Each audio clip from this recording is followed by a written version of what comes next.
Hello guys, it's Mokobe here. In this tutorial, I'll be showing you guys how to pin a post in Tumblr. Let's get into the video.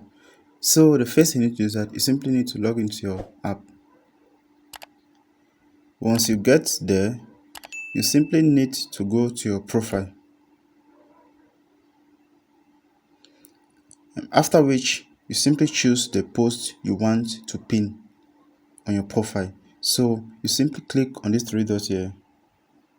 Once you're there, you are going to see pin post. So after which you just click on it. After that, you click on what pin.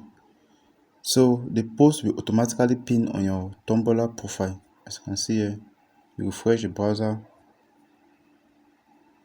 Let's just refresh it again. So guys, that's actually the way you pin your post in Tumblr. Thank you guys for watching. Don't forget to leave your comments in the comment section below. We love you all. See you in the next video. Peace out.